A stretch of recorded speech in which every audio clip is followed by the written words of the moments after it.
The mining station Kepler 442b hung in the void like a rusted beetle, its metal hull scarred by decades of asteroid impacts and solar storms.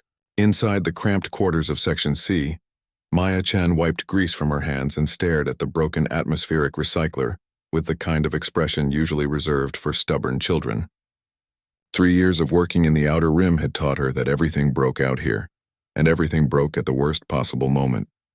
"Come on, you piece of junk," she muttered, pulling out her toolkit. The recycler wheezed and coughed, producing more black smoke than breathable air. Around her, the other miners were starting to notice the growing haze in the corridor. Maya had always been good with machines. Back on Earth, she'd fixed everything from hover cars to industrial fabricators. But Earth felt like a distant dream now, a blue marble she'd left behind when the mining consortium offered her a 5-year contract that would pay off her family's debts. She hadn't expected to fall in love with the stars, or to discover that humans were apparently the only species in the galaxy stupid enough to venture into the most dangerous regions of space for profit. The recycler gave a final mechanical death rattle and went silent. Maya sighed and activated her comm unit. "Station Control, this is Chen in Section C. We've got a complete atmospheric failure down here. I need emergency backup systems online." The response came crackling through with interference. "Chen, this is Rodriguez. Backup systems are already running at capacity. We've got failures in 3 other sections. Can you jury-rig something?" Maya looked at the dead recycler, then at the growing crowd of worried miners gathering behind her. "Jury-rig something?" The story of human space exploration, really. While other species built perfect, elegant solutions, humans grabbed whatever was lying around and made it work through sheer stubborn determination. "Give me an hour," she said. As she worked, cannibalizing parts from a broken food processor and some emergency lighting units, Maya's mind wandered to the stories she'd heard in the station's bar. Tales of the Galactic Consortium, a vast empire that spanned thousands of worlds and hundreds of species. Humans were newcomers to this cosmic community, having only achieved faster-than-light travel 50 years ago. Most alien species viewed them as an amusing curiosity at best, a dangerous pest at worst. The door to Section C hissed open, and Maya looked up to see Captain Torres approaching with a grim expression. The station commander was a weathered woman in her 60s, someone who'd seen enough of space to know when something was seriously wrong. "Chen, we need to talk," Torres said, keeping her voice low. "I just got word from Consortium Command. We're about to have visitors." Maya continued working on the recycler, but her attention was fully on the captain. "What kind of visitors?" "The kind with warships." Torres glanced around to make sure no one else was listening. "Apparently we've been mining in space claimed by someone called Prince Kael'thor of the Zephyrian Empire. He's coming to discuss our trespassing, the Zephyrians."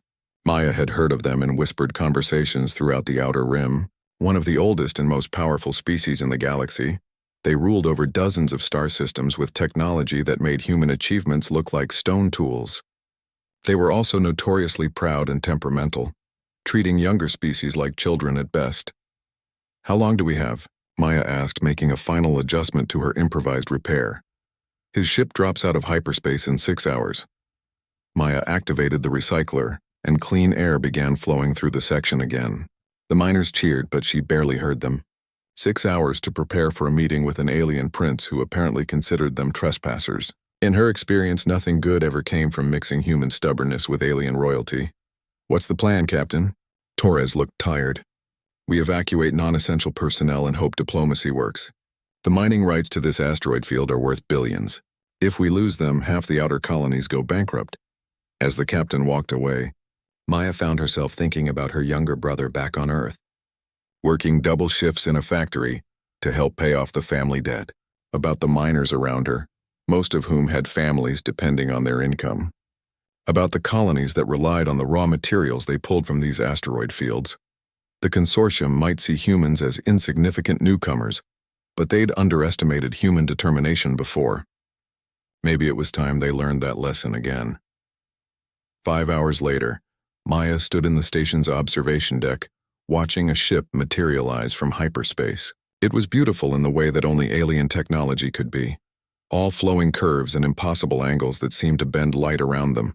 The ship was easily 10 times the size of their mining station, its hull shimmering with colors that had no names in human language. As the ship approached, Maya caught sight of something that made her breath catch. Alongside the alien vessel, something vast and serpentine moved through space.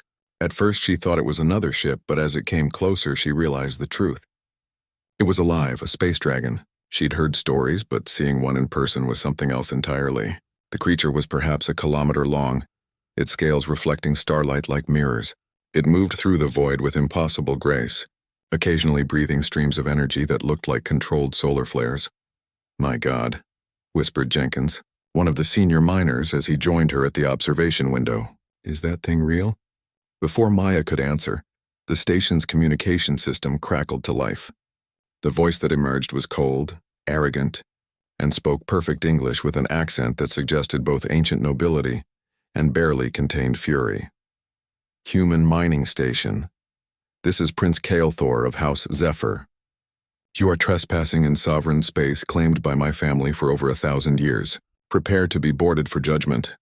Maya watched the dragon curl protectively around the alien ship and made a decision that would change everything. She activated her personal comm unit and spoke before anyone could stop her. "Prince Kael'thor, this is Maya Chen, Chief Engineer of Mining Station.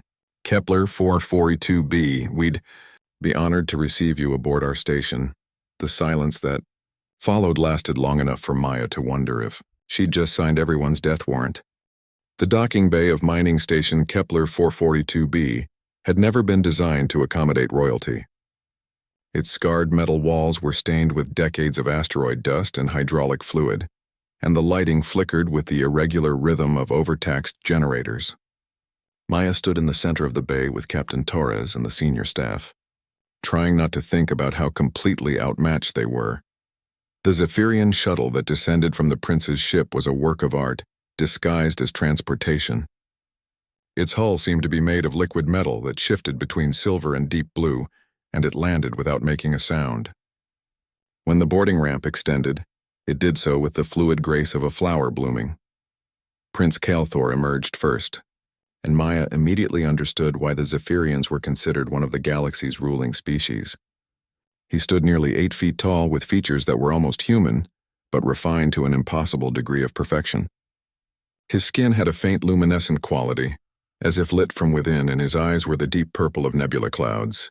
He wore robes that seemed to be cut from starlight itself, and every movement carried the casual arrogance of someone born to rule systems. Behind him came his retinue, a collection of beings that made Maya feel like she was looking at living mythology. There were tall, willowy creatures with too many joints and eyes like galaxies, squat crystalline beings that chimed softly as they moved, and bringing up the rear, something that looked like it had stepped out of humanity's oldest nightmares, all shadows and whispers and barely contained malevolence. But it was the prince himself who commanded attention. When he spoke, his voice carried the weight of authority backed by the power to reduce star systems to cosmic dust. "I am Prince Kael'thor, third of his name, heir to the stellar throne of House Zephyr, commander of the Void Fleets and master of the great worm Nethys." His purple eyes swept across the assembled humans with obvious disdain. "You stand accused of trespassing in space that has belonged to my house for longer than your species has possessed fire." Captain Torres stepped forward, her spine straight despite the obvious disparity in power. "Your Highness, we had no knowledge of any prior claims to this asteroid field. Our surveys showed it as unclaimed space under Galactic Consortium law." The prince's laugh was like breaking crystal. "Consortium law? How quaint. Your infant civilization presumes to make laws governing space that ancient powers have ruled since before your son was born." He gestured dismissively. "These asteroids contain rare minerals essential to our technology. You will cease all operations immediately and depart." Maya found herself stepping forward before she could think better of it. "Your Highness, with respect, we can't just leave. There are over 300 families depending on this operation. People will lose their homes, their children won't be able to afford schooling, and entire colonies will face economic collapse." The temperature in the docking bay seemed to drop 10 degrees as the prince turned his attention to her. "And you are?" "Maya Chen, Chief Engineer." She fought the urge to step back under his gaze. "I'm trying to explain why this isn't as simple as just packing up and leaving." "Simple?" The prince's voice rose, and Maya could hear actual thunder rumbling in the distance, as if his anger could affect the station's weather systems. "You speak to me of simple? I am offering you the opportunity to leave with your lives rather than facing the consequences of theft. That is more mercy than your species has any right to expect." One of the crystalline beings chimed something in a language that sounded like breaking glass. The prince nodded and turned back to the humans. "My advisor reminds me that humans are known for their impulsive nature. Very well. I will make this clearer." He raised his hand, and the docking bay's massive display screen activated, showing an external view of the space around the station. The dragon was there, coiled around the asteroid they were mining like a guardian deity. Up close, Maya could see that its scales weren't just reflective but actually contained what looked like miniature star systems. Each breath the creature took created aurora patterns in the surrounding space, and its eyes burned with the light of young suns. "Behold, Nethys, my companion since childhood," the prince said, his voice filled with genuine affection for perhaps the first time since his arrival. "She is a creature of pure cosmic energy, born in the heart of a dying star and raised to bond with the royal bloodline.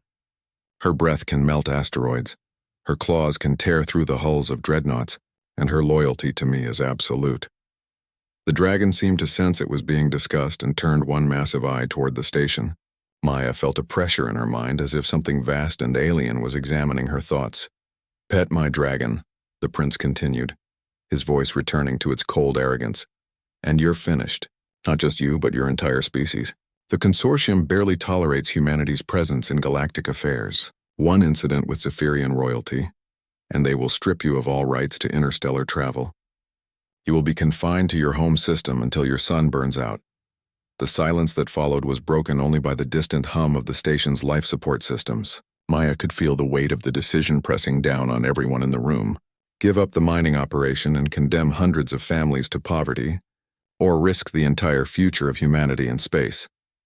But as she looked at the dragon on the screen, Maya found herself thinking about something her grandmother had told her years ago. "The biggest mistake people make with dangerous animals," the old woman had said, "is assuming they want to hurt you. Most of the time they just want to be understood." "Your Highness," Maya said, her voice steadier than she felt, "would you mind if I asked you something about Nethys?" The prince's eyes narrowed. "What? How did you two meet?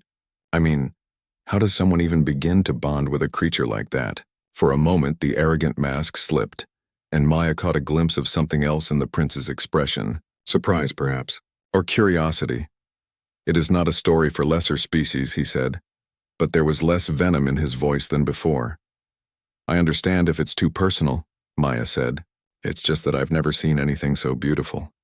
The way she moves through space, the patterns her breath makes, it's like watching the birth of galaxies." The prince studied her for a long moment, and Maya realized that everyone in the docking bay was holding their breath. Even his retinue seemed surprised by the turn the conversation had taken. "You see beauty in Nethys?" he asked finally. "How could anyone not?" Maya replied honestly. "She's magnificent." Something shifted in the prince's expression, and Maya sensed that she'd stumbled onto something important. But before she could pursue it further, alarms began blaring throughout the station, and Captain Torres was receiving urgent communications from the bridge. "What now?" the prince demanded, his anger returning. Torres looked up from her comm unit with the expression of barely controlled panic. "Your Highness, we have a problem. Long-range sensors are detecting an approaching fleet. They're flying Valorian battle flags." The effect on the prince and his retinue was immediate. The crystalline beings began chiming in obvious distress. The shadow creature seemed to grow darker, and even the willowy beings were showing signs of agitation. "Valorians," the prince hissed. "Here now?" He turned to Maya with an expression that was equal parts fury and calculation. "It seems your trespassing has attracted the attention of my family's oldest enemies. Congratulations, human. You may have just started a war." The main display in the station's command center showed a sight that would have been beautiful if it wasn't so terrifying. 12 ships materialized from hyperspace in perfect formation, their hulls gleaming like polished obsidian against the starfield. Each vessel was roughly the size of a city, bristling with weapons that could reduce planets to cosmic dust. Maya found herself standing between Prince Kael'thor and Captain Torres as they watched the Valorian fleet take up positions around the asteroid field. The prince's earlier arrogance had been replaced by something much more dangerous, the cold calculation of someone who had been trained for war since childhood. "Explain to me," the prince said, his voice deadly quiet. How the Valorians knew to find me here. Captain Torres checked her sensor readings again. Your Highness, our communications have been on standard mining frequencies. We haven't sent any signals that would indicate your presence. One of the crystalline beings chimed urgently, and the prince's expression darkened further. My advisor suggests that the Valorians have been monitoring human mining operations. Your species has an unfortunate habit of finding valuable resources in contested space. Maya felt a chill that had nothing to do with the station's environmental systems. You mean they've been watching us? Following our ships?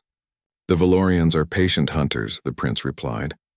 They knew that eventually, human mining would lead them to something valuable. Or someone valuable.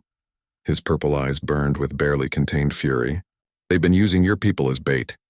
The communication system crackled to life and a new voice filled the command center. Where the prince's voice had been cold arrogance, this one carried the weight of ancient malice. Prince Kelthor of House Zephyr, how delightful to find you so far from your protected territories. The voice spoke in the same perfect English as the prince, but with an accent that made Maya think of winter nights and empty graves. I am Admiral Vextar of the Valorian Empire. You will surrender yourself for transport to our capital, where you will stand trial for the murder of my nephew. The prince's hands clenched into fists, and Maya could see energy crackling between his fingers. Your nephew died in honorable combat, Vextar. He challenged me to single combat over the Proxima trade routes, and I accepted according to the old laws. The old laws are dead, Princeling. The galaxy moves beyond such primitive customs. Surrender now, and I give you my word that your human pets will be spared. Maya felt something cold settle in her stomach. Human pets? That's how both sides saw them. Disposable tools to be used and discarded. I do not surrender to carrion feeders, the prince snarled. And I certainly do not abandon those under my protection. There was silence on the comm for a moment. Then Admiral Vextar's laughter filled the air like poison. Your protection? You were about to destroy them yourself for trespassing. How quickly the mighty Zephyrians changed their tune when cornered. The prince looked around the command center, his gaze lingering on each human face. Maya could see him calculating odds, weighing options, trying to find a way out of an impossible situation. His ship, powerful as it was, couldn't fight 12 Valorian dreadnoughts. Even with Nethys, they were hopelessly outnumbered. What do you want, Vextar? The prince asked finally. Simple. You will come aboard my flagship and submit to judgment. In return, I will allow these humans to continue their pitiful mining operation. They may even keep the profits, what little they're worth. Maya found herself speaking before she could stop herself. And if he refuses? The temperature in the room seemed to drop as every alien eye turned to her. She could feel the prince's surprise, his retinue's shock, and something else from the communication system that felt like predatory amusement. Ah, the little human speaks, Admiral Vextar said. How refreshing. Most lesser species know their place. Very well. I shall explain for the benefit of your primitive understanding. If the prince refuses, I will destroy your station, your mining operation, and every human ship in this system. Then I will hunt down every colony that sent miners here and reduce them to ash. Your species will learn the price of harboring Zephyrian royalty. Maya felt her mouth go dry, but she pressed on. And you think the Galactic Consortium will just let you commit genocide? The Consortium? The Admiral's laughter was like breaking glass. Child, the Valorians have been members of the Consortium since before your species crawled out of its gravity well.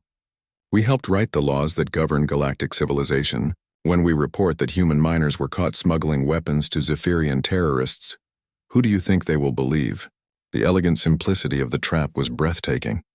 The Valorians would get their revenge on the prince, eliminate a potential threat to their trade interests, and face no consequences whatsoever. The perfect crime, executed on a galactic scale. But as Maya looked around the command center, she realized something that neither the prince nor the admiral had considered. They were both thinking like aristocrats, accustomed to power and position, and the comfortable certainties of ancient rivalries. They weren't thinking like engineers. Your Highness, Maya said quietly, may I ask you something about Nethys? The prince looked at her as if she'd lost her mind. Now is hardly the time for your curiosity about dragon biology. Actually, it might be exactly the time. Maya moved to the sensor console and pulled up detailed readings of the space around the station. You said Nethys was born in the heart of a dying star. That means she's essentially a living fusion reactor, right? Grossly oversimplified, but essentially correct. What does this have to do with anything? Maya smiled. And for the first time since the crisis began, she felt like they might have a chance. Because I think I know how to even the odds. But I'm going to need you to trust me, and I'm going to need to get close to Nethys. The prince stared at her for a long moment. Get close to her? Human, Nethys is a cosmic dragon. Her breath burns at the temperature of stellar cores. Her scales are harder than neutronium. Even approaching her without proper protection would kill you instantly. Not if she doesn't want to hurt me, Maya said. You said she was bonded to you, right? That she responds to your emotions? Yes, but then she knows you're in danger. She knows you're trying to protect us. And if I'm right about dragon psychology, she's probably as frustrated as you are about being outnumbered. Maya looked at the prince with steady eyes. I'm betting that a creature that intelligent wants to help. She just needs someone to show her how. The communication system crackled again. Prince Kael'thor, you have 5 minutes to respond to my terms. After that, I begin targeting human civilian areas. The prince closed his eyes for a moment, and Maya could see him struggling with a decision that went against everything his training and instincts told him. When he opened them again, there was something new in his expression. The faintest glimmer of hope. What do you need? He asked. Maya was already moving toward the equipment lockers. A heavy-duty environmental suit, a portable fusion cutter, and about 15 meters of quantum-grade cable. Oh, and someone who can get me to the docking bay where we can launch a maintenance pod. Maya, Captain Torres said, her voice tight with concern. What are you planning? Maya paused at the locker and looked back at the assembled group. The prince with his impossible beauty and barely contained power. The captain with her weathered face and unshakable determination. The alien retinue watching her with expressions she couldn't read. And beyond them all, through the viewports, the vast shape of Nethys coiled protectively around their small mining station. I'm going to pet a dragon, she said simply. And then we're going to show the Valorians why humans don't give up without a fight. The maintenance pod Maya commandeered was never designed for dragon encounters. It was a small utilitarian craft meant for external repairs and asteroid sampling, equipped with basic maneuvering thrusters and a cargo bay barely large enough for her equipment. As she guided it away from the docking bay, Maya tried not to think about the dozen ways this plan could go catastrophically wrong. Through the pod's viewport, Nethys dominated her field of vision. The dragon had repositioned herself between the mining station and the Valorian fleet, her massive form undulating through space with impossible grace. Up close, Maya could see that each of the dragon's scales was actually a complex crystalline structure that seemed to contain miniature star systems. Energy flowed along her body in patterns that reminded Maya of aurora displays, and her eyes burned with the light of young suns. Human mining vessel. Admiral Vexitar's voice crackled through the communication system. You will return to your station immediately. Any interference with our operations will be considered an act of war. Maya switched to a private channel with the prince. Your Highness, can you tell Nethys what I'm trying to do? I need her to know I'm not a threat. There was a pause. Then the prince's voice came through with a mixture of disbelief and desperate hope. I have established a mental link with her. She is curious about you. Apparently, she finds your courage either admirable or insane, possibly both. That makes two of us, Maya muttered, checking her environmental suit's seals one more time. Is she willing to let me approach? Another pause. She says she will not harm you if you show proper respect. I should warn you. Her concept of proper respect involves complex ritual behaviors that I'm not sure you can. Maya to Prince Kael'thor, she interrupted, watching as one of Nethys's massive eyes turned to focus on her pod. I think she and I need to have our own conversation. Maya brought the pod to a halt about 50 meters from the dragon's head and activated the external speakers.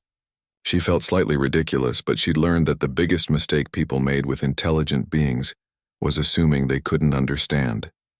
Hello, Nethys, she said, her voice carrying through the vacuum via the pod's energy field. My name is Maya. I know you can probably understand me, and I hope you can sense that I'm not here to hurt you or the prince. The dragon's head tilted slightly, and Maya felt a pressure in her mind that was somehow different from what she'd experienced earlier. Where the prince's mental touch had been formal and controlled, this felt like standing at the edge of a vast ocean of consciousness. Images flashed through Maya's thoughts. the dragon's birth in the collapsing core of a dying star. Her first meeting with a young Prince Kylthor, centuries of battles fought side by side across the galaxy.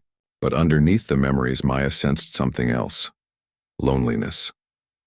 For all her power and magnificence, Nethys was one of the last of her kind, bonded to a species that was itself ancient and proud but ultimately limited in their understanding of what it meant to be a creature of pure cosmic energy. "You're lonely," Maya whispered, and the dragon's massive eye blinked slowly in acknowledgement. "Miss Chen," the prince's voice came through the comm with sudden urgency, "the Valorian fleet is powering weapons. We're running out of time." Maya looked toward the enemy ships, their black hulls now glowing with the buildup of devastating energy. In minutes they would open fire, and nothing the prince or his dragon could do would save the mining station or the hundreds of people aboard it. "Nethys," Maya said, "I need your help. Not just for the prince, but for my people. The Valorians think they can use us as pawns in their game, but I have an idea that might surprise them. I just need you to trust me enough to let me get close." The dragon regarded her for a long moment, then slowly extended one massive claw toward the maintenance pod. Maya's breath caught as she realized what was being offered. An invitation. "Your Highness," she said into the comm, "I'm going outside." "What?" "Maya, the radiation alone will kill you. Not if Nethys doesn't want it to." Maya was already suiting up, checking her equipment one final time. Dragons are creatures of energy, right? They should be able to control the fields around them. She opened the pod's airlock and stepped into space, held in place by magnetic boots and surrounded by the soft glow of her environmental suit's force field. The view was breathtaking. The asteroid field spreading out around them like a three-dimensional garden of stone and metal, the distant stars burning with colors that had no names, and above it all, the impossible presence of a living dragon whose breath could ignite worlds. Nethys lowered her claw until it was just meters away from Maya, and she could see her own reflection in the crystalline structures that made up the dragon's scales. Each scale was a work of art that would have taken human craftsmen lifetimes to create, and there were millions of them covering the creature's body. "Okay," Maya said, more to herself than to anyone else. "Here goes everything." She reached out and placed her gloved hand against the dragon's claw. The contact was like touching a living star. Energy flowed through Maya in waves that should have killed her instantly, but instead filled her with a sense of connection she'd never experienced. She could feel Nethys's vast consciousness, ancient and patient and burning with love for the prince who had been her companion for centuries. But she could also feel something else, a fierce protective instinct that extended to all living beings the dragon considered innocent. Through the connection, Maya shared her plan. It was risky, probably insane, and would require perfect timing between human engineering and dragon instincts. But as the images flowed between them, she felt Nethys's growing excitement. The dragon had been forced to watch passively as politics and power plays threatened those she cared about. Now finally there was something she could do. "Admiral Vextar," Maya said, switching to an open channel so all the ships could hear her. "This is Maya Chen, Chief Engineer of Mining Station Kepler 442b. I have a counter-proposal for you." The Admiral's laughter was like breaking glass. "A human engineer wishes to negotiate with the Valorian Empire? How delightfully absurd. Very well. Speak your piece before you die." "It's simple," Maya said, her hand still resting against Nethys's claw as energy continued to flow between them. "Single combat. Your champion against ours. Winner takes everything. Single combat." The Admiral's voice carried genuine amusement now. "Child, we are past such primitive customs. The age of honor is dead." "Maybe for you," Maya replied, "but not for dragons." That got his attention. There was a long pause before the Admiral spoke again, and when he did, his voice carried a note of uncertainty. "Explain," Maya smiled, feeling Nethys's approval flowing through their connection. "Cosmic dragons are creatures of honor, Admiral. They respect strength, courage, and fair play. When you threatened to massacre innocent civilians to get to the prince, you offended her sense of justice. She's willing to fight your entire fleet if necessary, but she'd prefer to settle this the old way, one-on-one. The dragon wishes to fight our champion." There was definitely uncertainty in the Admiral's voice now. "Even if I agreed to such madness, what champion could possibly stand against a cosmic dragon?" Maya's smile widened. "Oh, you misunderstand. Nethys isn't the champion. I am." The silence that followed was so complete that Maya could hear her own heartbeat echoing in her helmet. Even Prince Kael'thor seemed stunned speechless. "You?" Admiral Vextar finally managed. "A human? Against our greatest warrior?" "Against whoever you choose," Maya confirmed. "But there are conditions. The combat takes place here in open space. No weapons except what each fighter brings personally. And if I win, your fleet withdraws and never bothers this mining operation again. And if you lose?" Maya looked up at Nethys, seeing her own reflection in those vast burning eyes. "If I lose, you get the prince and everyone on the station. Fair trade?" Another long pause. When the admiral spoke again, his voice carried the cold satisfaction of someone who believed they had just been handed an easy victory. "Very well, human. I accept your terms. Prepare to face Khazgoth the Destroyer, undefeated champion of the Valorian arena. He has killed over 300 opponents in single combat."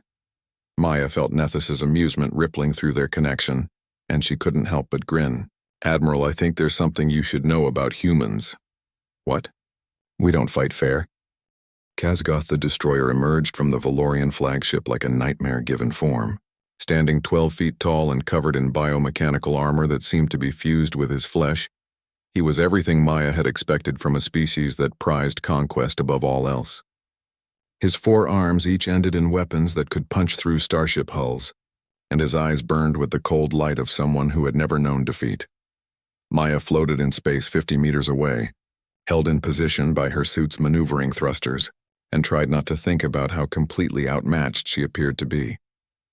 Her only weapons were the tools she'd brought for her original plan: a fusion cutter, some quantum cable, and the kind of stubborn determination that had carried humanity to the stars. "This is your champion?" Khazgoth's voice carried easily through the energy fields that allowed communication in vacuum. "A tiny creature in a primitive suit? Admiral Vextar, surely this is some form of insult."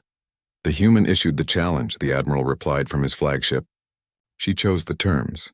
If she wishes to die quickly, that is her choice."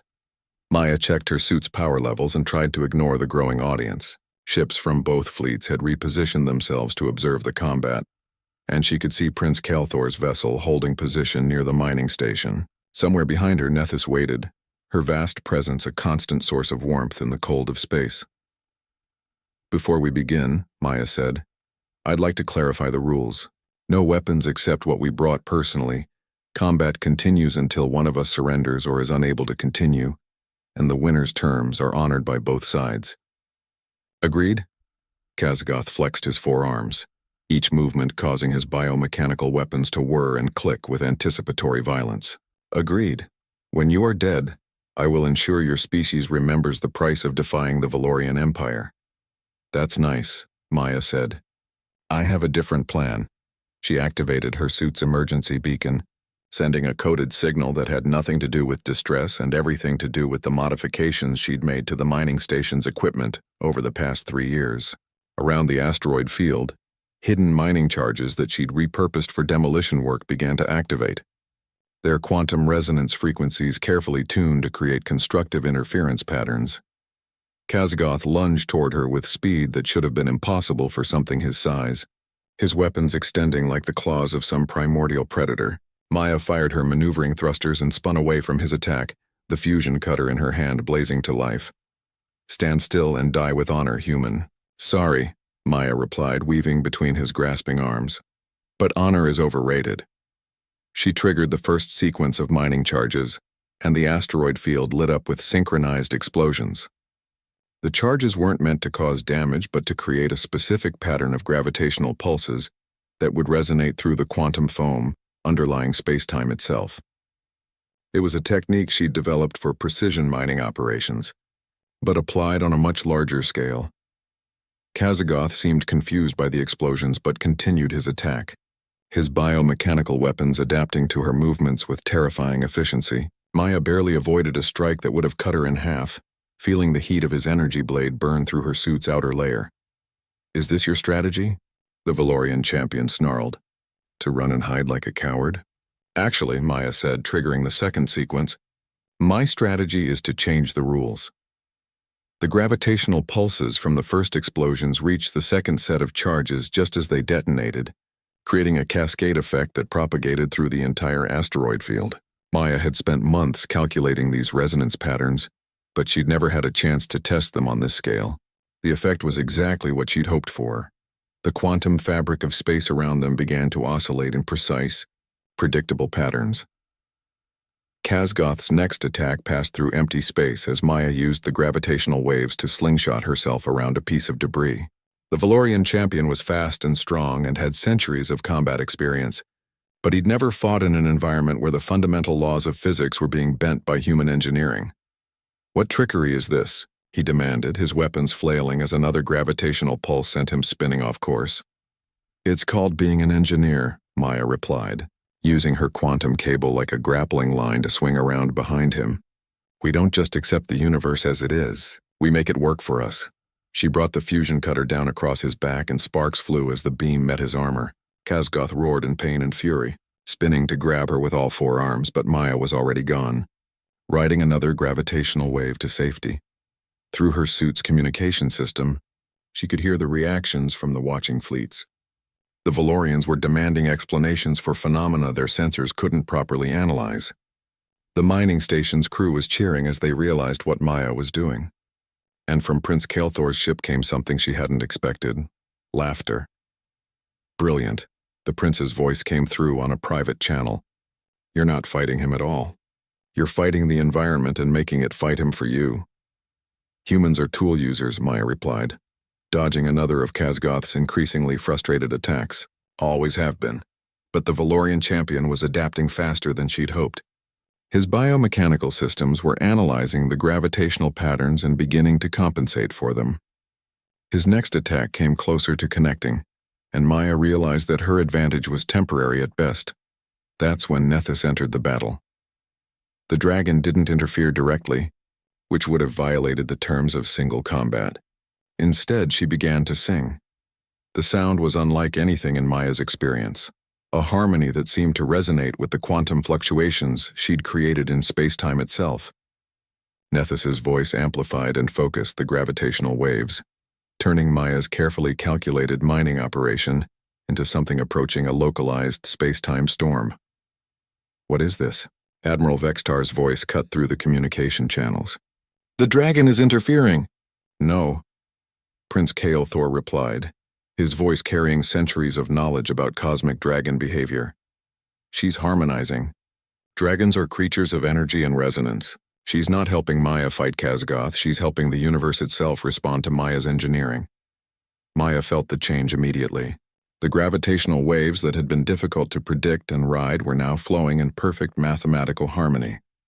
She could sense the patterns, feel the rhythm, and move through space as if she were dancing with the fundamental forces of creation. Kazgoth, for all his strength and speed, was a creature of matter and mass. He had no reference point for combat in an environment where space itself had become Maya's ally. His attacks grew wilder, less coordinated, as he struggled to adapt to conditions no warrior had ever faced. "This is not combat," he roared. "This is sorcery." "This is engineering," Maya corrected, using a particularly strong gravitational pulse to accelerate herself directly toward him. "And this is for everyone who thinks humans are just pawns in your cosmic games." She drove the fusion cutter deep into the joint where his primary weapon arm connected to his torso, and Kazgoth's scream of pain and rage echoed across the asteroid field. Biomechanical fluid sprayed from the wound, freezing instantly in the vacuum of space. "I yield," he gasped, his remaining weapons powering down as his suit's medical systems fought to keep him alive. "By the ancient laws, I yield." Maya floated back, her own suit damaged and her air supply running dangerously low, but alive and victorious. Around them, the gravitational storm began to subside as the mining charges burned out, leaving only the normal background hum of space-time. "Well," Admiral Vextar's voice came through the communication system, cold with barely contained fury. "It seems your human has won through treachery and alien assistance." "Actually," Maya said, her voice carrying to all the ships in the area, "I won through human ingenuity and the friendship of a dragon who respects honest engineering when she sees it." She looked toward Nethys, who was still coiled protectively around the mining station, and felt a warmth that had nothing to do with her suit's life support systems. The dragon's vast consciousness touched hers for a moment, filled with approval and something that might have been affection. The terms were clear, Prince Kelthor said, his voice carrying the authority of ancient law. Single combat winner takes everything. Your fleet will withdraw, Admiral Vextar, and you will not interfere with human operations in this system. This is not over, the Admiral snarled. The Valorian Empire has a long memory and we do not forget insults. Neither do dragons, Maya replied, watching as Nethys raised her great head toward the Valorian flagship. And they live a lot longer than you do. One by one, the Valorian ships began to withdraw, disappearing into hyperspace with the bitter taste of unexpected defeat. As the last enemy vessel vanished, Maya finally allowed herself to believe that they had actually won. But as she guided her damaged pod back toward the mining station, she realized that this victory had changed everything. For the first time in galactic history, a human had defeated one of the great warrior species in single combat. The news would spread across the galaxy like wildfire, and Maya suspected that their troubles were just beginning.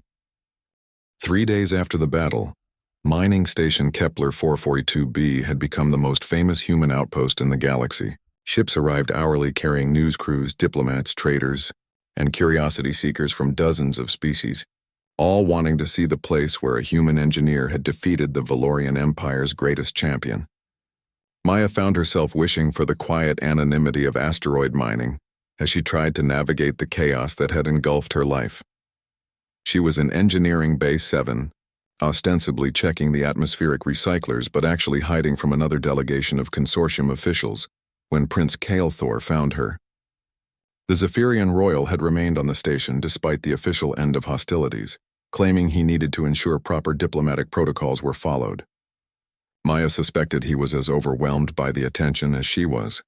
"Miss Chen," he said, his voice carrying less of its usual arrogance. "Might I have a word?" Maya looked up from the recycler she'd been pretending to repair. Over the past 3 days, the prince had gradually shed some of his imperial bearing. He still moved with the fluid grace of someone born to rule, but there was something more human in his expression now, as if their shared crisis had reminded him that power meant responsibility. "Not just privilege, Your Highness," she said, wiping her hands on a maintenance cloth. "Let me guess, another reporter wants to know how I managed to tame the savage beast of space or some other ridiculous headline."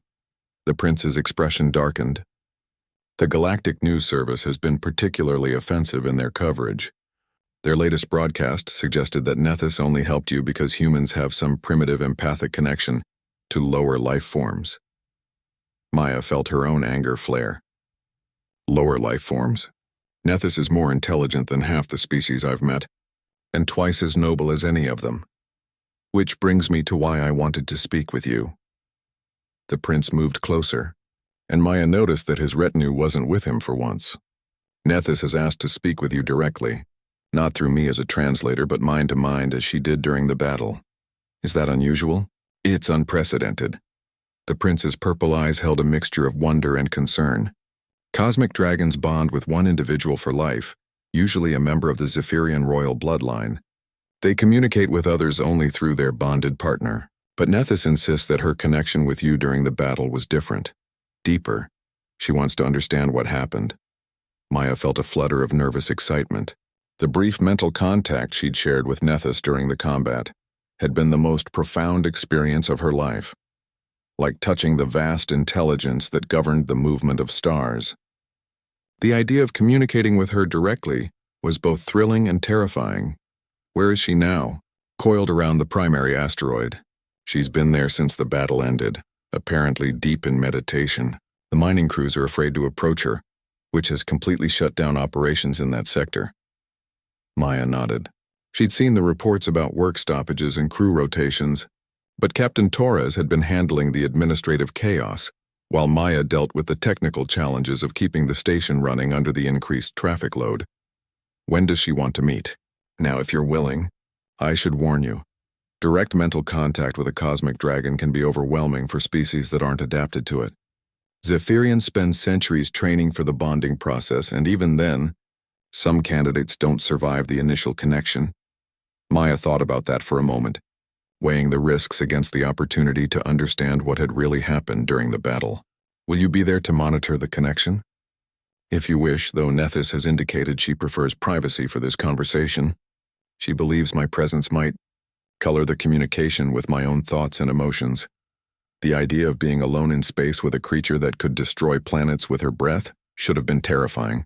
Instead, Maya found herself looking forward to it with the same excitement she'd felt as a child taking apart her first machine to see how it worked. "All right," she said. "Let's do this." An hour later, Maya was once again piloting a maintenance pod through the asteroid field. But this time her destination was the massive form of Nethys coiled around the primary mining asteroid. The dragon had positioned herself so that her head faced the empty space between asteroids. Her vast eyes closed in apparent meditation. As Maya approached, those eyes opened, and she felt the familiar pressure of an alien consciousness touching her mind, but where the contact during battle had been focused and urgent. This felt leisurely, exploratory, like a conversation between old friends. "Little engineer." Nethys's voice resonated in her thoughts, carrying harmonics that reminded Maya of solar wind and the music of planetary rings. "You have caused quite a disturbance in the patterns of power that govern this galaxy." Maya brought her pod to a halt, just meters from the dragon's massive head, and tried to formulate her thoughts clearly. She wasn't sure how this kind of communication worked, but she suspected that sincerity was more important than sophistication. "I didn't mean to cause trouble," she replied. "I was just trying to protect my people and help the prince." Trouble. The dragon's amusement rippled through the mental connection like warm starlight. "Child, you have done something that hasn't happened in over 10,000 years. You have reminded the ancient powers that younger species can think in ways they cannot predict or control. The Valorians are not the only ones who consider this troublesome." Images flowed through Maya's mind. Vast space fleets moving between stars, emergency sessions of the Galactic Consortium, heated debates in chambers that hadn't seen such passion in centuries. The simple fact that a human engineer had defeated a Valorian champion was sending shockwaves through political structures that had seemed eternal. "But that's not why you wanted to speak with me," Maya said. "No." Nethys's head tilted slightly, and Maya caught a glimpse of cosmic intelligence that made her feel like a child looking up at the night sky. "I wanted to understand what happened during our connection. When you touched my mind, I felt something I have not experienced since my birth in the stellar fire. I felt kinship." Maya thought about that, trying to understand what the dragon meant. "Kinship, you think as I think, little engineer. You see the universe not as a collection of fixed laws to be obeyed, but as a symphony to be harmonized with. When you sang with the gravitational waves, when you made space itself dance to your will, you were thinking like a dragon." The concept was staggering. Maya had always approached engineering as problem-solving, finding ways to make the universe work for human purposes. She'd never considered that her methods might be similar to how cosmic beings approached existence itself. "Is that why you helped me? Because we think alike, partly." Nethys's mental voice carried layers of meaning that took Maya a moment to unravel. "But also because you did something that impressed me greatly. When faced with impossible odds, you did not despair or rage or surrender. You adapted. You found a way to change the nature of the battlefield itself. That is wisdom worthy of respect." Maya felt a warmth that had nothing to do with her suit's life support systems.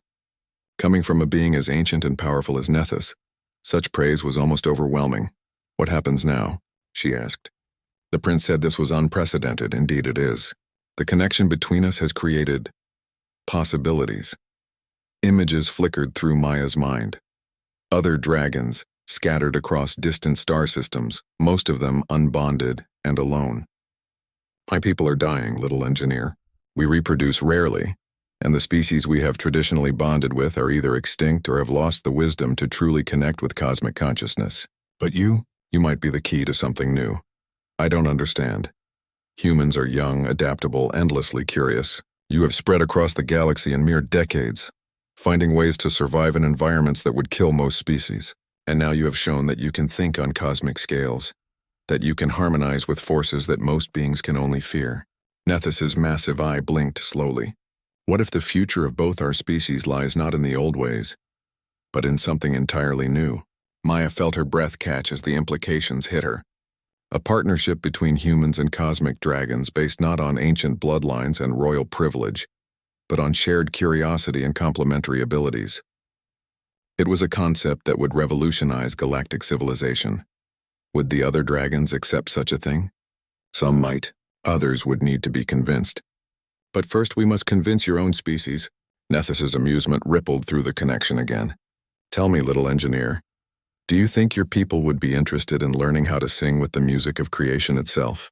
Maya thought about her fellow miners, about the colonies struggling to survive on distant worlds, about a species that had clawed its way to the stars through determination and ingenuity. She thought about what they could accomplish with cosmic dragons as partners instead of distant legends. I think, she said, they'd find it irresistible. Then perhaps it is time to begin a new song, Nethys replied. One that has never been heard before in all the long history of the galaxy, Sci-Fi.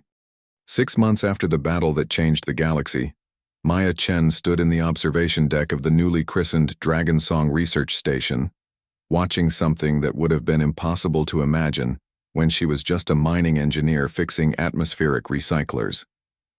Below her, in the specially constructed docking bay that now occupied the entire lower section of the expanded station, 3 cosmic dragons floated in perfect formation while their human partners worked on equations that bent the laws of physics into entirely new shapes. The station itself was a marvel of human-dragon collaboration. Where human engineering met draconic understanding of cosmic forces, the results defied conventional science. Corridors that existed in folded space, allowing the station to be much larger inside than outside. Power systems that drew energy directly from stellar radiation across interstellar distances, and most remarkably, communication arrays that allowed instantaneous contact across the galaxy by harmonizing with the quantum foam itself. Still hard to believe sometimes, isn't it? Prince Kael'thor said, joining Maya at the observation window.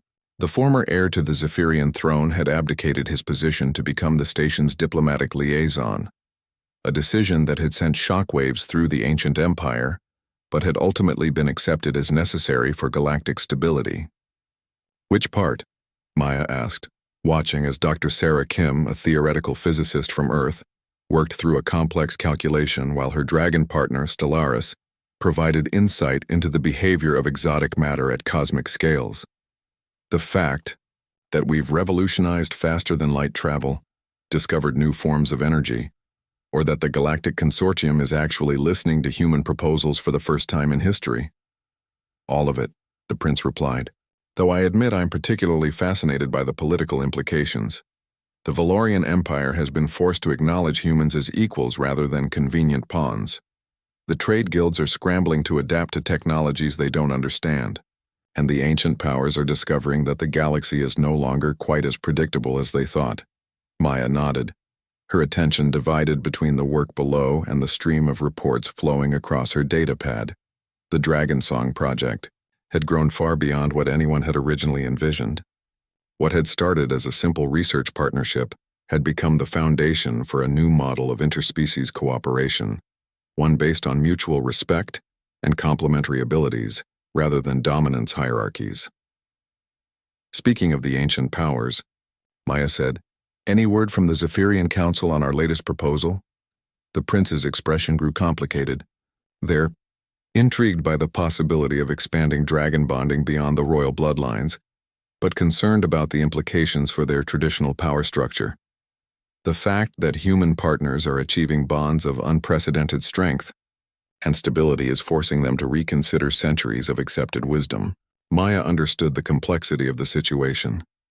The Zephyrian Empire had based its entire civilization on the premise that only their species could truly bond with cosmic dragons, making them the natural rulers of vast star systems. The discovery that humans not only could bond with dragons but were actually better at it in some ways had undermined the foundation of their society. And the dragons themselves? What do they think? They're delighted, the prince said with something approaching amazement. Nethys tells me that the dragon community is more active and engaged than it has been in millennia. Apparently, human curiosity and adaptability complement draconic wisdom in ways that create entirely new forms of consciousness. As if summoned by their conversation, Nethys herself appeared in the observation deck, her massive form somehow fitting into the space despite being clearly too large for it. Maya had learned to stop questioning such impossibilities. When cosmic forces were involved, normal spatial relationships became more like suggestions than rules. Little engineer, Nethys's voice resonated in both their minds, carrying the warmth that Maya had come to associate with draconic affection. "We have received a communication that may interest you." Images flowed through their shared mental connection. A fleet of ships emerging from hyperspace at the edge of the system, flying flags that Maya didn't recognize but that made Prince Kelthor straighten with surprise. "The Eternal Assembly," he said. "I haven't seen their ships in this region for decades.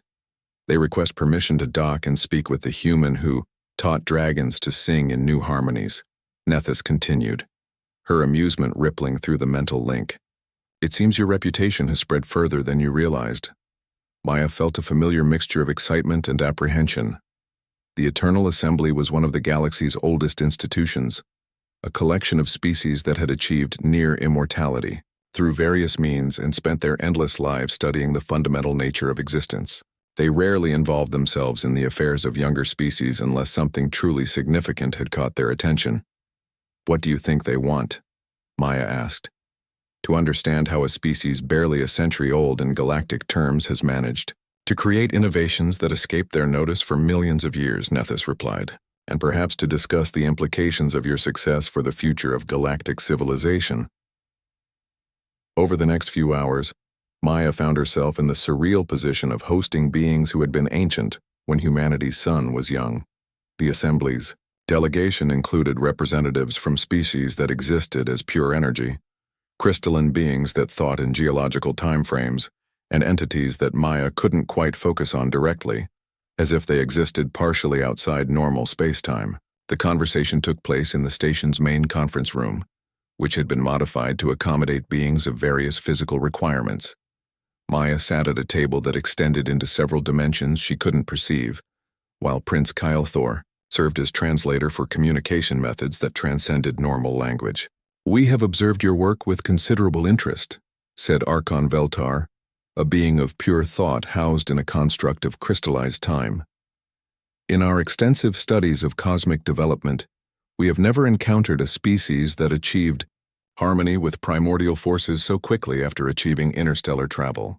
"We had good teachers," Maya replied, glancing at Nethys, who was coiled around the conference room in a configuration that somehow didn't interfere with anyone's ability to move or speak. "Indeed," agreed another assembly member, this one appearing as a shifting pattern of probabilities that made Maya's eyes water. "But teaching requires students capable of learning. Your species displays an unusual combination of humility and audacity that we find refreshing." Maya wasn't sure how to respond to that, so she waited for them to continue. "We have come to make you an offer," Archon Veltar said. "The Assembly has decided to establish a new research initiative focused on the intersection of consciousness and cosmic forces. We would like the Dragon Song Project to serve as the foundation for this endeavor, with humanity as our primary collaborators." The implications were staggering. Partnership with the Eternal Assembly would give humanity access to knowledge and resources that could advance their civilization by millions of years. But Maya had learned to be cautious about offers that seemed too good to be true. "What would you expect in return?" she asked.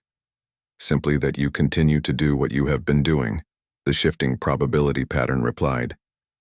"Question assumptions, challenge established wisdom, and find new ways to harmonize with forces that others fear to approach. In exchange, we offer our knowledge, our resources, and our protection from those who would prefer the galaxy to remain unchanged." Maya looked around the room, taking in the assembled beings who represented power and wisdom beyond human comprehension, the prince who had given up an empire to help build something new, and the dragon whose friendship had started this entire revolution. "I'll need to discuss this with my partners," she said finally, "and with the other humans who are part of this project. We don't make decisions that affect our entire species lightly." "Wisdom," Nethys observed. "True power lies not in the ability to act but in the wisdom to consider the consequences of action." The assembly members exchanged communications in methods Maya couldn't follow. Then Archon Veltar spoke again. "We would expect no less. Take whatever time you need. When you are ready, we will be waiting." As the delegation prepared to depart, Maya found herself thinking about the journey that had brought her here. It had started with a broken atmospheric recycler, and an angry prince who thought humans were barely worth noticing. Now she was discussing the future of galactic civilization with beings older than her solar system, while cosmic dragons sang harmonies that bent the laws of physics. "No pressure," she muttered to herself, watching the assembly ships disappear into hyperspace. "Little engineer," Nethys's voice whispered in her mind, full of the deep contentment of a being who had found purpose after millennia of loneliness. "You worry too much about the future. The present moment contains all the wisdom you need."